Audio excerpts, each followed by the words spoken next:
Alright guys, how's it going today? Today I thought we'd start the episode off by doing a little enchantment.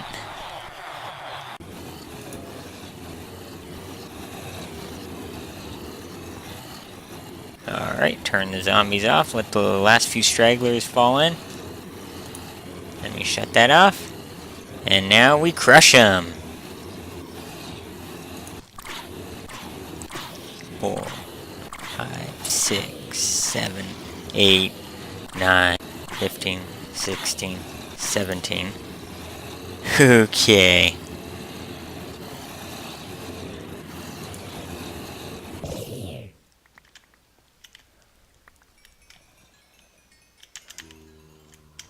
Oh my god, it's gonna crash the game. Well, I only want to get up to 35 experience because that's how much the enchantment that I want to do requires. Okay, so got this Silk Touch pick and this one here, and I believe I can combine them together for only 35 experience. Oh yeah, this pick is going to be so freaking awesome. Can't wait to use it.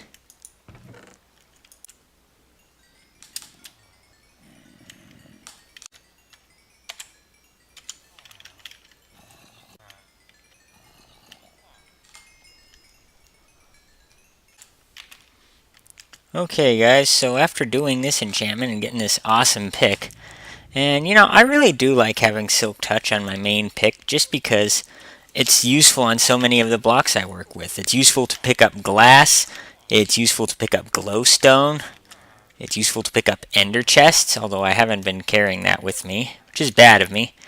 And holy crap, look at this. So after doing that enchantment, I was able to get to 46, level 46, which is insane. Let's see if we can combine these two picks together and get a really awesome fortune pick. Let's see if we can do that. Or will it not let us? Too expensive. Ooh! Sweet. So now we got our Silk Touch pick and our fortune pick. Awesome. Hello everyone. CodeOnBite here. And welcome to Holy Crap, what has happened to the wall here? Well, remember a few episodes ago when I said that I was gonna, at the start of each episode, do one of those little things that I've been meaning to do but never got around to doing? Well, I've been slacking on that, so I went ahead and did not one, but two of those things. This here goes all the way up to our sugarcane farm. These chests are stacked in such a way such that the sugarcane will always try to flow down into the lowest chest. And it goes all the way up to our sugarcane farm. So now we get our #1 emerald trading material right here at our trading center. And I have a couple crafting tables and a similar chest array that only goes 4 chests high, where I put the sugarcane that I've crafted into paper. Pretty cool, huh? I should have done that right away. Think of all the hassle I would have saved of running up and down if I had just done that before doing anything else. Why can't I be more disciplined, god damn it? And the next thing we have is this. And if you'll notice, the brand new pickaxe that I just enchanted is already almost half used up from digging this out. But this is an underground tree farm that is set up so that I can get as much charcoal as possible, and that's just so that I have a secondary source of emeralds. I'm using oak trees, and oak trees, of course, for various reasons, can be planted all in a line like this, 1 block below the level of the ground, and they will grow. So yeah, quite a nice source of wood. You just go in, mine them all out, and then you're good. You know, being disciplined feels really good. Oh, by the way, I'm recording this at like 3:56 a.m., which is something that I usually never had the drive to do, but for some reason I'm doing it now. I had a crazy day at work today. I work in a party store that gets especially crazy around Halloween, and so I've been working since I got out of work at about 1 a.m. and I work tomorrow at 9, but you know, I'm just not tired for some reason. I think I took my Adderall kind of late today, and it's a medication for ADHD, which I unfortunately suffer from. And it has a side effect that makes it so that that keeps you up. So if you take it kind of late in the day, say at like 10 a.m. or so, it can make it hard to sleep. Also, I don't know. And yeah, it's kind of an exciting day at work. One of my coworkers, you know, this awesome guy, put on a female cop's costume, very short skirt and tights, and ran around the store in it, and it was absolutely hilarious. You know, I gotta say, I really did luck out in terms of the retail job that I got. I mean, my coworkers absolutely rock. My boss is awesome, and most of the customers are tolerable as well. I mean, we do occasionally get the douchebag customers, but most of them are awesome. And I mean, I know everyone loves to complain about. Everyone who's worked in retail pretty much loves to complain about it, myself included. But I really did luck out, so it's important, I guess, for me to count my blessings. Yeah, my boss is awesome. When I hear some of the horror stories that other people tell about their managers, you know, I really do think I lucked out. Like yesterday, this customer called me an asshole, and when my boss heard about it, he said that if it ever happens again, I should call him, and he'll throw their ass out of the store. So yeah. So I decided to try something a little different this episode, with my sort of ramble just about my life and stuff. Usually, I was kind of afraid to do that because whenever I'd watch the footage while editing, I was always afraid that it just always seemed extremely boring to me, and I hate the sound of my voice, and I thought that no one in their right mind would watch it.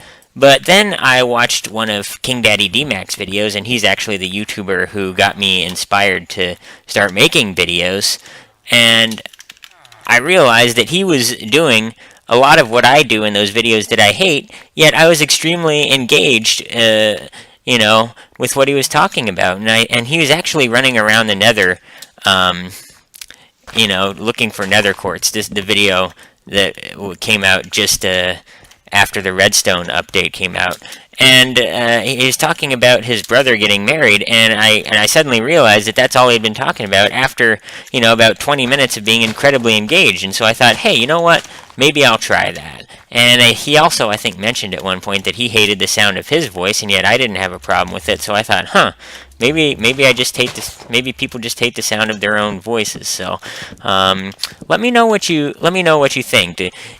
Is my voice really terrible to listen to, and are my ramblings really extremely boring, or is a little ramble about what's going on in Codon World, Codon Real World? Is it really that bad? Is that something that's kind of, you know, a nice change of pace every now and then? Please give me your feedback. I really appreciate it. Okay. Hey guys, so listen, the video, I went ahead and I made a video showing me building the chunk loader, but it was really, really, really derpy, and I mean like really derpy, like it's the worst shit I've ever seen of any YouTube video. And that's saying something, because I've sat through some pretty bad YouTube videos, but man, this was just terrible. So I decided I'm not actually going to build the thing on camera. I'm just going to sort of walk you through, you know, through it and show you the completed product, which is done now, by the way. So yeah, let's go do that. And yeah, I also did decide to put some grass in here with my Silk Touch. By the way, I think this is like the 4th pickaxe like this, you know, with the Efficiency 5 Silk Touch and Unbreaking 3 epic that I've been through building this thing. It is quite big. We simply go down here to the Skelly dungeon, but I also added this little staircase that goes down. I built the thing on level y equals 12. And yeah, it's basically a series of tunnels underground, but here I'll explain how it works. So, the game world is divided up into chunks.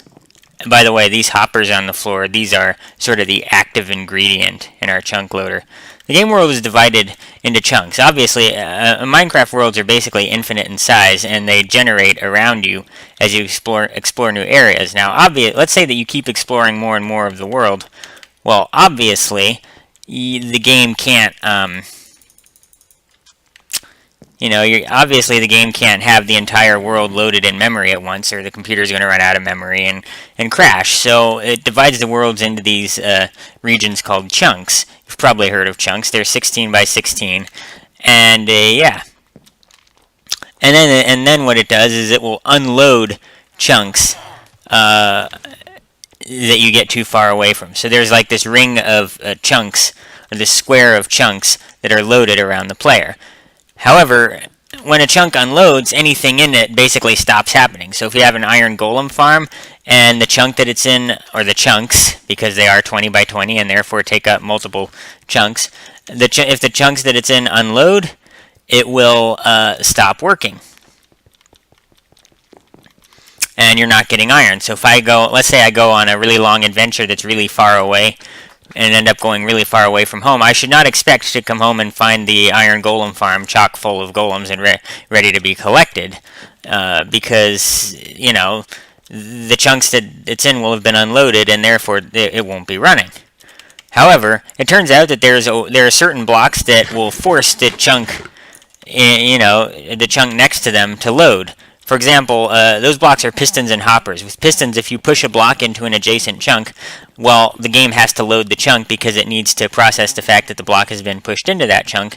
And if a hopper is pointed at a block in an adjacent chunk, it will force that chunk to load. For example, between these two hoppers here, running right here, this line that my crosshair is following, that's a chunk boundary. So this hopper is on one side, one chunk, this one's in another. This hopper is pointed at this one, and let's say that I'm far enough away that this chunk here is sort of on the edge of the ring of loaded chunks. We'll say that I'm kind of moving that way, and this chunk is on the edge of the ring of loaded chunks. So then when the game does one of its game ticks, which happen 20 times per second, and this hopper gets processed, the hopper says, "Game, tell me if I want to put my stuff in the block next to that I'm pointing at. I want to put my stuff in this block. Is this block one of the blocks that I can put stuff in? Is this block something like a chest or a furnace or another hopper or something like that?" And the game goes to check, but then realizes that it can't check because the chunk that this is in is unloaded. And so the game goes ahead and loads the chunk. And that's how a chunk loader works. Well, now this chunk is loaded, and so when this hopper does the same thing here, this thing that the last one did, the game is forced to load this chunk. And I have 4 hoppers pointed at each other, so that if any one of these chunks is loaded, well, actually this arm that I'm in is not going through a chunk boundary, but we'll say it is. It's a long story about how I originally built one of these tunnels in the wrong place and then had to move it. That's why I have this ring less than 16 blocks away from this one, but that's a different story. So anyway, if any of these 4 chunks are loaded, and yeah, each of these hoppers is in a different chunk, this hopper, which is pointed here, will force this chunk to load. This one will force this chunk to load, and this one will force this chunk to load. So yeah, and then there's a whole grid of these things at chunk intersections.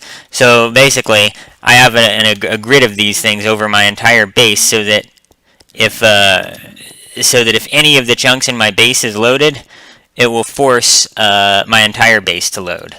So that really extends how far away I can get and still have full production of my iron golem farm, and that was the main motivation to building this. Is I really do want to get those golems. It used to be, and if we look at a map here, that if I that for me to be getting full performance from all my iron golem farms, I had to be in a point such that all of them could be in loaded chunks. For example, let's say that I start running, we'll say into the jungle this way. I start running this way. And we'll say, for the purpose of this example, that the distance at which chunks are loaded is a 250 block radius. It can actually be more or less. It's not constant. It can change depending on a number of factors. So as I get to be close to 250 blocks away from this iron golem farm, and it's still running, that one will not be running. Those two back there won't be running. Only these two will be running. So I'll essentially be at half efficiency. However, now with the chunk grid covering my entire base, if any part of the grid is in a loaded chunk, all 4 iron golem farms will be running, because, you know, they're in loaded chunks. So the grid as I've described it thus far is, you know, is already quite nice. And oh, by the way, while building this thing, I was able to do some caving. I was able to light up a bunch of caves, and as you can see, it's really improving the performance of Mrs. Gulch's house. Really. I mean, like, a lot. So that's pretty awesome. I've been getting a whole lot of redstone. I mean, you just saw those witches spawn there. That was crazy.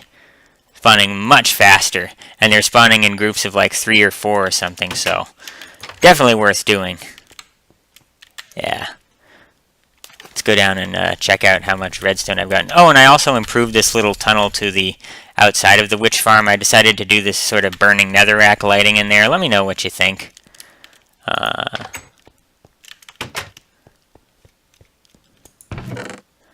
So I've emptied this thing. So all this redstone here is redstone that we've been getting from Mrs. Gulch's house. And then we, of course, have the glowstone here. Yeah, so pretty awesome. This means that we're not going to have to rely on mining redstone anymore, which is great. So having a grid on our base that extends the chunk load radius around it is all well and good, but it's still not ideal. What we ideally want is, oh fuck, I always do that. What we ideally want is for our entire base to always be loaded no matter what. That's the ideal situation. Well, I've got news for you guys. It's already been done. I already did it. I already made that happen. And you might be wondering, well, how is that possible? Well, it turns out in Minecraft that there are certain chunks that are always loaded. And these are, I think it's a 12 by 12 grid of chunks that's roughly centered. And I say roughly because it can vary from world to world, but it's roughly centered around the default spawn of the world. So in other words, it won't, the place where you spawn, where you respawn when you die if you don't have a bed. That place is about 1,000 meters in this direction, by the way, if you recall. Remember, we spawned in that taiga biome, and I started digging around and rambling about some dumb stuff or something. And then we went off to look for a jungle beach, and we found a jungle swamp instead. Good times, huh? Yeah. So yeah, it's off this way. Remember, there's the desert right there where we have our oh, there's a spider somewhere. Hi there, Mr. Spider. The itsy bitsy spider got set on fire. And then there's the village that supplied us with our villagers for the iron golem farm. Good times. So what was I talking? Oh yeah, I was talking about spawn chunks. The chunks around spawn that are always loaded. So, and I don't know, don't ask me why Minecraft makes those chunks special. Why should they get any special treatment? But it's fortunate, we're not going to complain because it's fortunate for us that they do that. Because what it means is that there are chunks that are always loaded. And if you recall, when you make a grid like that, and fuck you, Skelly.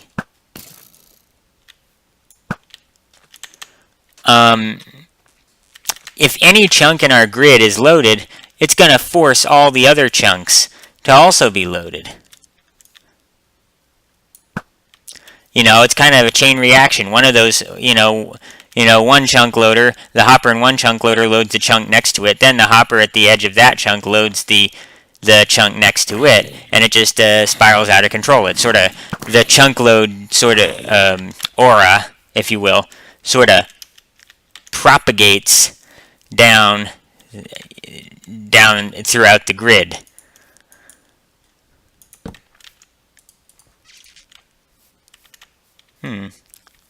You know, I really want to get, I think I want to get some more farms up and running near my base so that I can do more trading with villagers.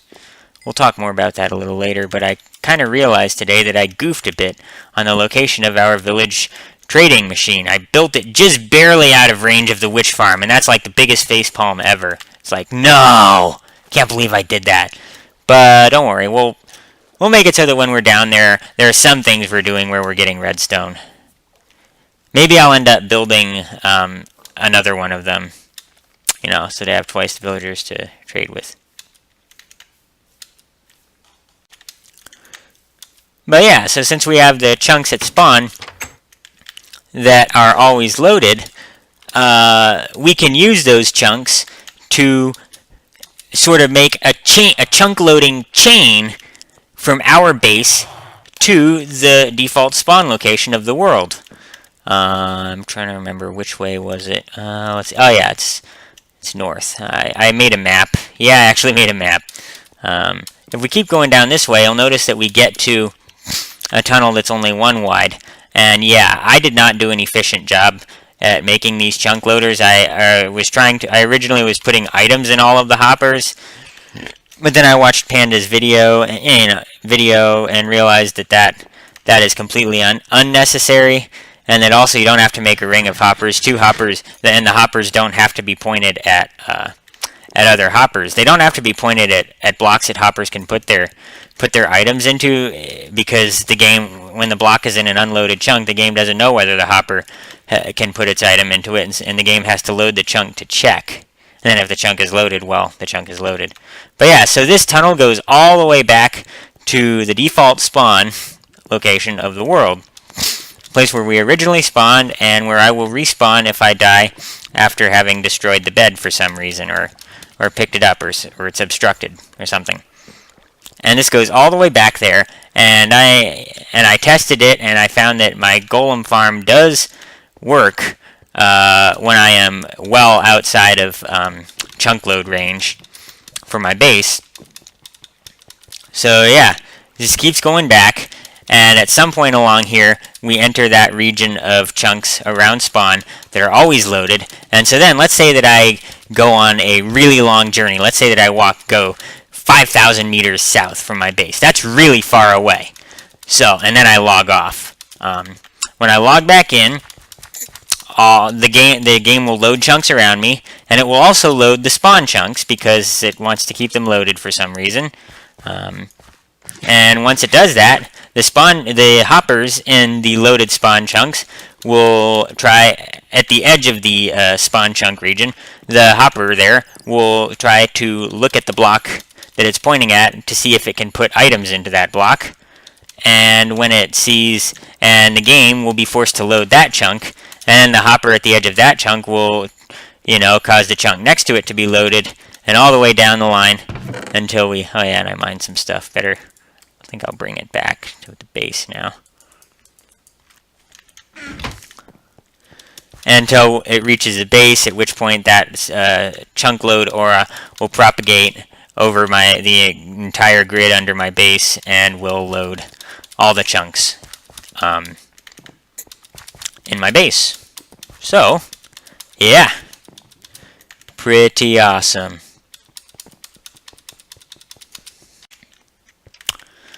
Yeah. Now, one other thing I have to mention, and then I'm going to end this video because I can tell it's going to be a derpy video. It's one of those videos where I'm just going to put a title on it that says, "This video really, really, really, really, really, really sucks." Yeah. So, yeah. The other thing, for a chunk to be considered fully loaded, it actually has to have at least a, and let me go up somewhere where I actually have room to place blocks. It actually has to have an, oh, you know what? I think I'm going to use some nice colored blocks because I did find quite a bit of resources while digging this thing out. Yeah, this is all stuff that I found doing it. So we got, let's see, do we want to, we'll use some diamond blocks and some redstone blocks. How about that? There we go. Oh, and blocks of coal. Alright, so for a chunk to be considered fully loaded, it actually has to have a 5x5 region of chunks around it loaded. If a chunk doesn't, this chunk in this square of chunks, let all these chunks in this square be chunks that are loaded. The only chunk in this square which is considered fully loaded is this chunk, and the reason for that is that it is the only one that has a 5x5 square of loaded chunks around it. This chunk doesn't have these chunks here loaded, and this one obviously doesn't. And the difference between chunks that are fully loaded and ones that are only partially loaded, like these redstone block chunks here, is that certain types of behaviors won't happen in only partially loaded chunks. And for example, in these redstone chunks here, entities won't get processed. Entities include mobs, dropped items, minecarts, things like that. So, you know, falling sand and gravel, and all that type of thing.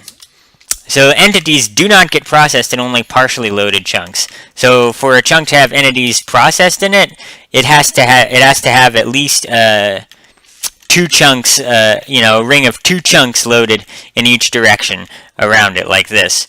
So this means that if you have an iron golem farm, and that would include things like golem spawning, because to spawn iron golems, the game has to check, entities. It has to check I don't think it needs to check entities to necessarily spawn them, but I think that that might be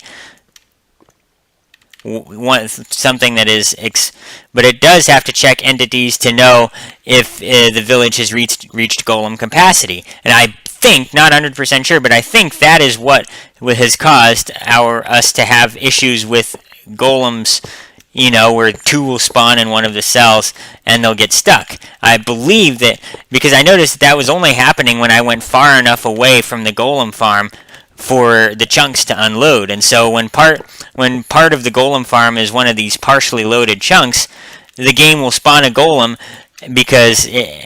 but then the golem is in a partially loaded chunk, so it doesn't move towards the center, and the game also can't count that golem, because to check the number of golems that have spawned, it can check the population because that's a variable value that's kept in the data structure that represents the village, I believe. But yeah, then it tries to spawn another one and succeeds because the golem that spawned is in a partially loaded chunk. So basically what that means is, for things that use entities that you want to keep working, you're going to want to make sure to go at least 2 chunks past the edge of the chunks that the thing is actually in. So just to be safe, for all the golem farms, like on the ones on this side, I went a good 3 to 4 chunks out with my chunk grid, just to make sure that they're in fully loaded chunks. And woo, Mrs. Gulch is spawning like crazy today.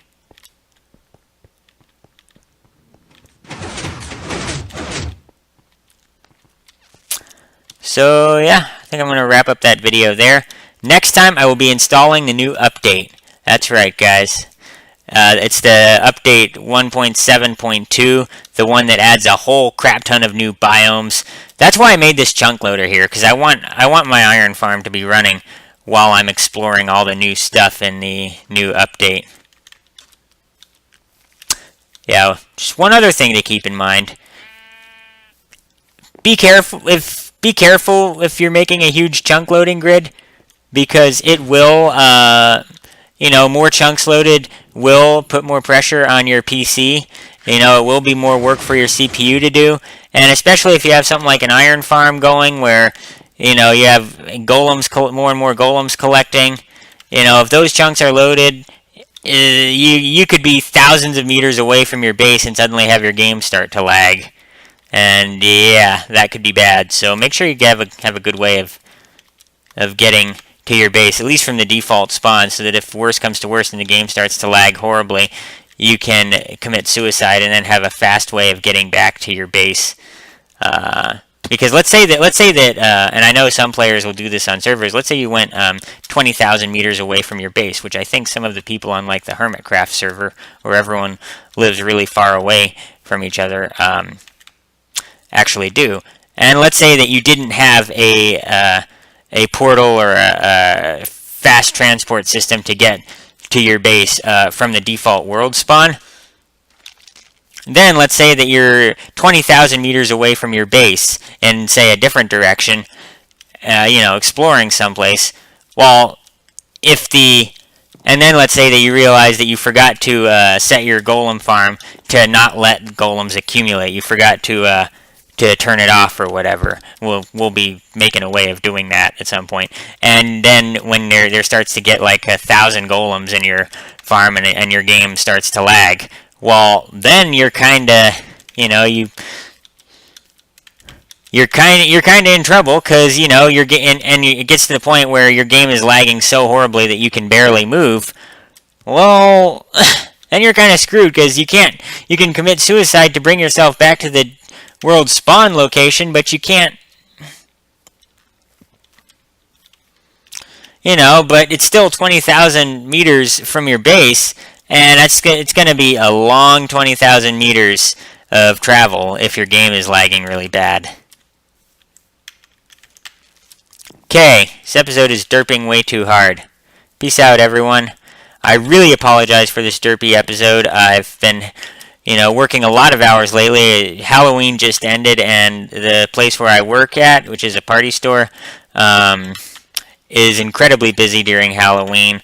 And now it's after Halloween, so I have a bunch of hours working on transitioning the store out of Halloween. So I'm moving things around, and it's crazy.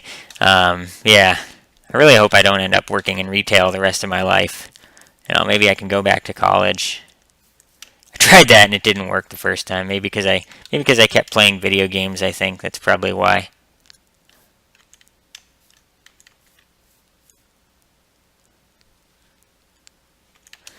Alright, peace out, everyone.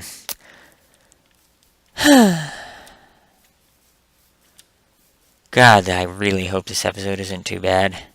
I can just see myself losing subscribers when I upload this, and people realize people's eyes glaze over as they're watching it. They'll never watch my videos again. Oh, really bad. Wow. Then again, King Daddy DMAC did make that entire episode where he was just running around the nether looking for nether quartz. But I'm not doing anything. I'm just running around in circles. Like, what the heck? Why? Just upload the episode code on. Warn everyone that it's derpy. Tell them to skip to the next one instead of judging, if, you know.